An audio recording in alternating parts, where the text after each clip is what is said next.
The gentle hum of the police cruiser's engine filled the quiet night as Officer James Sullivan guided his patrol car through the peaceful streets of Cedar Grove. The clock on his dashboard read 11:15 p.m., and the on air carried just enough chill to keep him alert and focused. It was the kind of night that most people would call uneventful, but Sullivan knew better. In his 2 years on the force, he'd learned that the quietest nights often held the biggest surprises.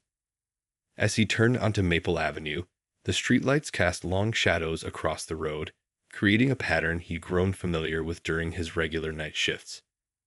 The radio occasionally crackled with routine check-ins from other officers, but otherwise, the night remained peaceful. Sullivan took a sip from his coffee thermos. Black, 2 sugars, just the way his dad, a former beat cop himself, had always made it. The young officer couldn't help but smile as he passed the local diner where he grabbed breakfast after his shifts. The owner, Mrs. Chen, always had a fresh cup of coffee and warm smile waiting for the night shift officers. These little moments and familiar faces made Cedar Grove feel like more than just his patrol area. It was his home. Sullivan's mind wandered to his earlier years, remembering his graduation from the police academy. He'd stood proud in his freshly pressed uniform, badge gleaming in the sunlight, while his family beamed with pride from the audience. His mother had tears in her eyes that day, a mix of joy and worry that only a police officer's mom could understand. Now, 2 years into his career, he felt he was finally finding his rhythm. The residential areas were mostly dark now, with only a few windows still glowing with late-night activity. Sullivan kept his trained eye on the road, watching for anything out of the ordinary. He developed what the veterans called a cop's instinct, that sixth sense that told you when something wasn't quite right. Tonight, though, everything seemed normal, almost too normal. He turned onto Mason Street, a known hotspot for speeding violations, especially after the bars closed. The road was wide and straight, tempting late-night drivers to push their luck with the speed limit. Sullivan had written numerous tickets here, but he took no pleasure in it. He believed in education over punishment, often giving warnings to first-time offenders who showed genuine remorse. The dashboard clock now showed 11:45 p.m. Sullivan adjusted his body camera, a habit he developed early in his career. His training officer had always emphasized the importance of proper documentation. "It protects you as much as it protects the public," he'd say. These words of wisdom had stuck with him, along with countless other lessons from his mentors on the force. As he patrolled, Sullivan reflected on his recent performance review. His supervisor had praised his attention to detail and professional demeanor, especially during traffic stops. He took pride in treating every citizen with respect, regardless of the situation. His father had taught him that a good police officer should be firm but fair, tough but compassionate. The night was clear, stars visible despite the city lights. It was the kind of night that lulled you into a false sense of security, but Sullivan remained vigilant. His training had taught him that routine nights could transform into life-changing moments in the blink of an eye. Little did he know, this particular night would test everything he believed in and challenge his commitment to the badge in ways he never imagined. The radio chirped again, another routine check-in. Sullivan responded with his location and status, his voice clear and professional. As he completed his radio call, he noticed headlights approaching in his rearview mirror. Something about the way they moved caught his attention, triggering that cop's instinct he'd come to trust. He straightened in his seat, all his senses suddenly alert, ready for whatever the night might bring. The black SUV caught Sullivan's attention immediately. Something wasn't quite right about the way it moved along Mason Street, weaving ever so slightly between the lanes. The vehicle would drift toward the yellow line, correct itself, then slowly drift again. To an untrained eye, it might have looked like simple fatigue, but Sullivan's instincts told him there was more to it. He watched as the SUV passed under each streetlight, its glossy paint reflecting the orange glow. It was an expensive vehicle, probably worth more than Sullivan made in a year, The license plate was local, a Cedar Grove resident. As he followed at a safe distance, his radar gun displayed 45 miles per hour in a 35 zone. Not dramatically over the limit, but combined with the erratic driving, it was more than enough reason for a stop. Sullivan's mind raced through his training protocols. The time was now just past midnight, when the streets of Cedar Grove typically saw drivers heading home from late-night activities. He'd handled countless traffic stops at this hour, but each one was unique, each one potentially dangerous. His training officer's words echoed in his mind. There's no such thing as a routine traffic stop. The SUV drifted again, this time nearly crossing into the opposite lane before correcting sharply. Sullivan had seen enough. He reached for his radio, calling in his location and the vehicle's license plate number. His voice remained steady and professional as he relayed the information to dispatch. Cedar Grove 247, initiating traffic stop on Mason Street, just east of Oak intersection. With practiced precision, Sullivan flipped on his patrol car's lights.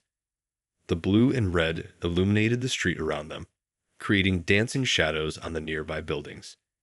He expected the SUV to pull over immediately. Most Cedar Grove residents were law-abiding citizens who respected law enforcement. But the vehicle continued for another block before finally responding to his signals. The way the SUV pulled over raised more red flags. Instead of a smooth motion, it jerked toward the curb, nearly hitting it before coming to a stop. Sullivan positioned his patrol car precisely, offset by half a car width, just as he'd been taught. This standard positioning would give him some protection if he needed to use his vehicle as cover. As he prepared to exit his patrol car, Sullivan performed his pre-exit ritual, a habit that had become second nature. He double-checked his body camera, ensuring it was recording. A quick touch confirmed his flashlight was in its proper place. His hand brushed against his holster's retention strap, not out of fear, but as part of his systematic safety check. Through his windshield, Sullivan observed the SUV's brake lights glowing bright red in the night. The vehicle's hazard lights weren't on, another small detail that experienced officers notice. Professional drivers, or those familiar with traffic stops, typically put their hazards on. Something about this whole situation felt off, but he couldn't quite put his finger on what it was. Sullivan took a deep breath, steadying himself. The night air had grown cooler, and he could see his breath forming small clouds as he exhaled. The street was empty except for their two vehicles, the silence broken only by the rhythmic clicking of his emergency lights and the low idle of both engines. He noticed movement inside the SUV, shadows shifting behind the tinted windows. The driver appeared to be reaching for something. Sullivan's training kicked in, heightening his awareness while maintaining his composure. This was the moment when routine could turn into something else entirely, when split-second decisions could change lives forever. As he prepared to step out of his patrol car, Sullivan couldn't shake the feeling that this stop would be different. Maybe it was the expensive SUV, maybe it was the way it had been driven, or maybe it was just that cop's instinct that had served him so well these past 2 years. Whatever it was, he knew the next few minutes would require every bit of his training and professionalism. The gravel crunched softly under Sullivan's boots as he stepped out of his patrol car. The sound seemed unusually loud in the quiet night, mixing with the gentle hum of both engines and the rhythmic flash of emergency lights. His right hand rested naturally near his holster, not out of fear, but from countless hours of training that had turned this approach into muscle memory. His flashlight beam cut through the darkness, sweeping across the SUV's rear license plate before moving systematically along the vehicle's body. The black paint seemed to absorb the light, making it difficult to see clearly inside through the tinted windows. But even in the darkness, Sullivan could make out subtle details: the high-end chrome trim, the custom wheels that probably cost more than his monthly rent. Each step forward was measured and deliberate. Sullivan's mind ran through the hundreds of traffic stops he'd made before, but something about this one felt different. Maybe it was the way his boots seemed to echo against the nearby buildings, or how the night air had suddenly grown still, as if the world was holding its breath. The driver's silhouette was visible now, a dark shape behind the wheel that seemed strangely familiar. Sullivan couldn't shake the feeling that he knew that profile, that posture. It was like seeing a word on the tip of your tongue, recognition hovering just out of reach. His training officer had always said to trust your gut, and right now, his gut was sending signals he couldn't quite interpret. As he passed the SUV's back seat, Sullivan noticed a leather briefcase on the rear seat, alongside what looked like official documents. This wasn't unusual in Cedar Grove. Plenty of professionals worked late, but combined with everything else, it added another piece to a puzzle he couldn't quite solve. The interior seemed immaculate, not what you'd typically expect in a vehicle being driven erratically. The closer he got to the driver's door, the stronger that nagging feeling of familiarity became. Sullivan's flashlight beam revealed an official parking pass hanging from the rearview mirror, the kind issued to senior law enforcement officials. His heart rate picked up slightly, not from fear, but from a growing sense that this stop was about to become more complicated than he'd anticipated. He could hear movement inside the vehicle now, the subtle sound of leather seats adjusting as the driver shifted position. The window hadn't rolled down yet, which was unusual. Most Cedar Grove residents were quick to lower their windows and have their documents ready. Sullivan's free hand moved slightly closer to his radio, not touching it, just ready if needed. The air felt thick with tension as he reached the driver's door. His flashlight beam reflected off the tinted window, creating a glare that made it even harder to see inside. But there was something about the way the driver held themselves, a certain authority in their posture that seemed oddly familiar. Sullivan's mind raced through faces he knew, trying to place that silhouette. Years of training had taught him to stay focused on the present moment, to handle each situation as it came. But his instincts were practically shouting now, telling him that this wasn't going to be a typical traffic stop. The pieces were there, the expensive SUV, the official parking pass, the familiar silhouette, but they hadn't clicked into place yet. Sullivan cleared his throat, preparing to speak. His voice needed to project authority while remaining professional and courteous, a balance he'd perfected over countless stops. The words he'd spoken hundreds of times were ready on his lips, but something made him hesitate for just a fraction of a second. In that brief moment, as the window began to lower with a soft electrical hum, Sullivan's instincts suddenly crystallized into recognition. The glass descended slowly, revealing an interior lit by the soft glow of dashboard lights. As the window lowered, that nagging feeling of familiarity exploded into stunning clarity. Sullivan's flashlight beam fell on a face he knew all too well, a face he saw nearly every day at the station, a face that regularly looked down from the framed photo in the department's main hallway. In that moment, everything changed, and Sullivan realized this would be a night he'd never forget. Time seemed to stand still as Sullivan's flashlight beam illuminated the familiar face of Chief O'Malley. The moment felt surreal, like walking into a dream where nothing quite makes sense. The chief's usually sharp, commanding presence was somehow different tonight. His tie was slightly loosened, his eyes not quite focusing on Sullivan's face. "Evening, officer," the chief said, his words coming out slower than usual. Sullivan noticed how his superior's hand fumbled slightly with the door handle, how his normally perfect posture seemed to sag just a bit. The inside of the SUV carried the faint smell of something that made Sullivan's heart sink, the unmistakable scent of alcohol. Sullivan's mind raced back to just yesterday morning, when the chief had led their daily briefing, commanding the room with his usual authority. He'd been discussing the department's renewed focus on road safety, emphasizing their zero-tolerance policy for impaired driving. The irony of the situation wasn't lost on Sullivan, but it brought him no joy, only a deep, growing sense of dread. "Chief O'Malley, sir," Sullivan managed to say, his voice steadier than he felt. His training was fighting against his instincts now. Everything he'd learned told him to proceed as he would with any other traffic stop, But everything he felt screamed at him to find a way out of this situation. The weight of his badge seemed to grow heavier with each passing second. The chief's eyes finally managed to focus on Sullivan's face, recognition slowly dawning in them. "Ah, Sullivan. Good man," he said, his words slightly slurred. "Just headed home from the charity dinner. Everything's fine here." But everything wasn't fine, and they both knew it. The chief's hands were unsteady as he reached for his wallet, missing the pocket on his first attempt. Sullivan's flashlight beam caught the chief's eyes again, and he couldn't ignore how they were bloodshot and glassy.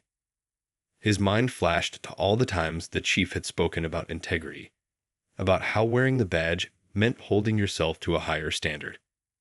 Those words echoed in his head now, mixing with memories of his graduation day when the chief had personally pinned on his badge. The radio on Sullivan's shoulder crackled. Dispatch checking in on his traffic stop. The sound seemed to snap both men back to reality.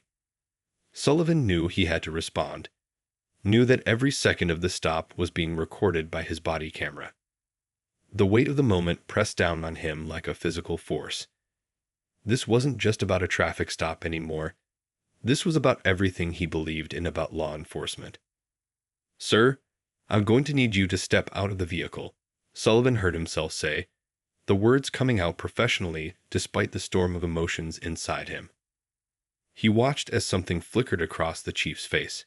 Surprise, maybe respect, definitely resignation.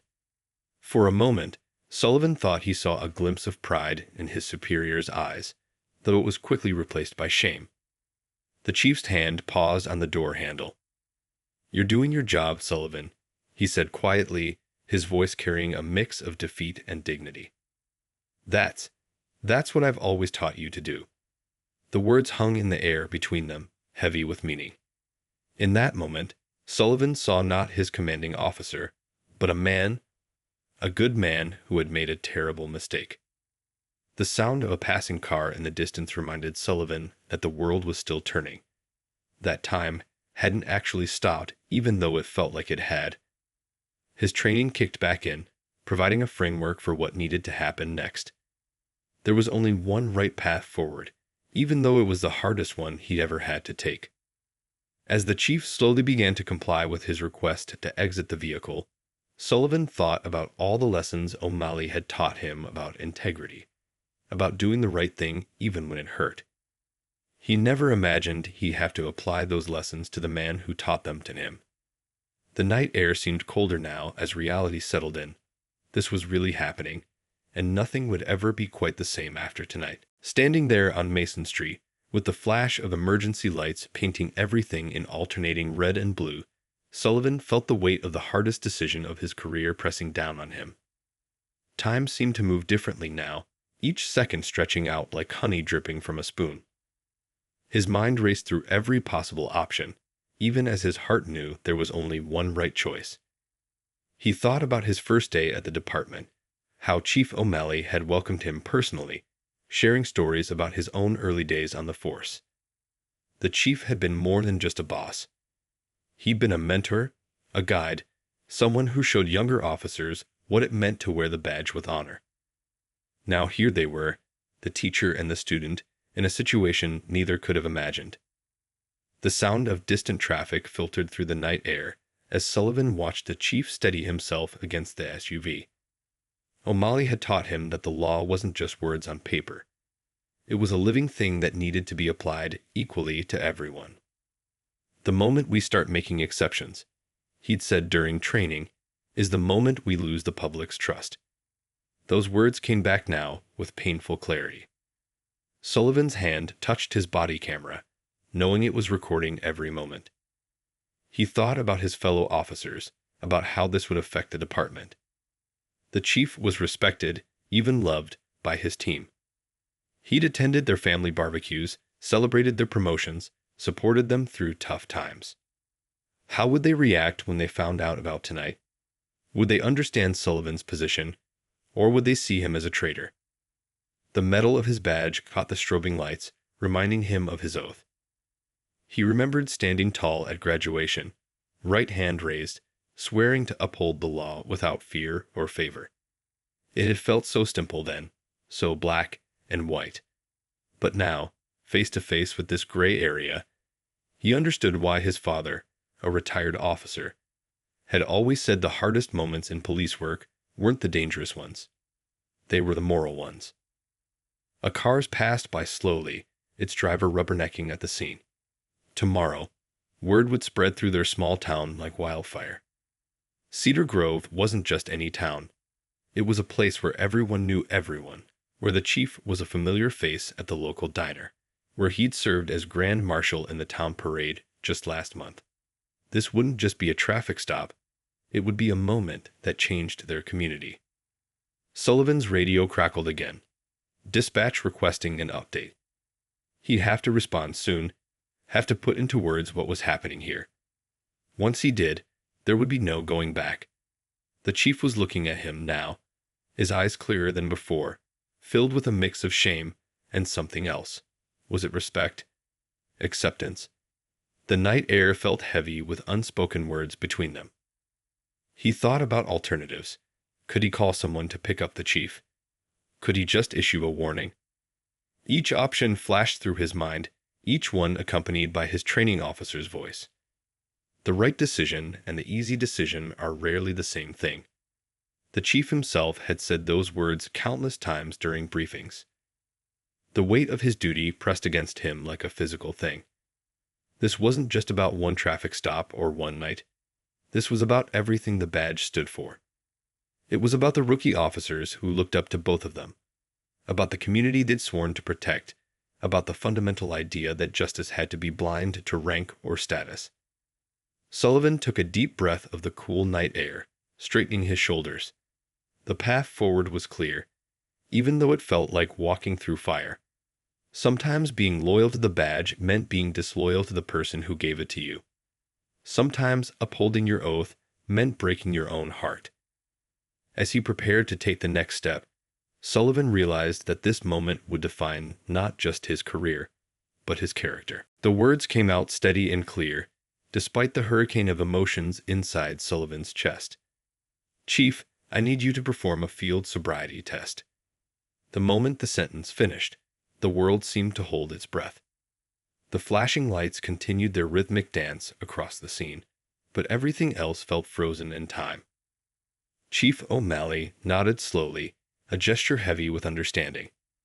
His usual commanding presence had transformed into something more human, more vulnerable.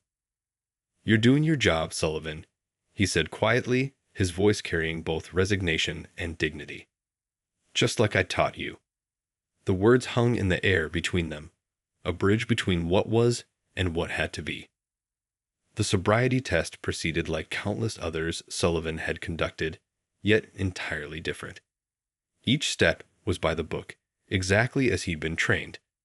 Ironically, trained by the very man now walking the line. The chief's attempts to maintain his balance, to follow the pen with his eyes, to recite the alphabet. Each failure added another brick to the wall of inevitability that was building around them. Sullivan's voice remained professional as he read the chief his rights, the familiar words tasting like ashes in his mouth. The click of the handcuffs seemed unnaturally loud in the quiet night, each metal tooth locking into place with a finality that couldn't be ignored. The chief didn't resist, didn't argue, didn't try to pull rank. Instead, he held himself with a dignity that somehow made the situation both easier and harder to bear. "Watch your head, sir," Sullivan said softly as he helped the chief into the back of the patrol car. Such a normal phrase, one he'd said hundreds of times before, but never with such a heavy heart. Through the cage partition, he could see O'Malley's reflection in the rearview mirror. Head bowed, not in shame, but in what looked like deep thought. The drive to the station was the longest 10 minutes of Sullivan's life. The radio remained quiet, as if the night itself was holding its breath. Every street corner they passed held memories. The diner where they'd shared coffee after late shifts, the park where the chief had hosted the department's summer picnic, the school where they'd done community outreach together. As they pulled into the station's parking lot, Sullivan caught sight of other officers through the windows.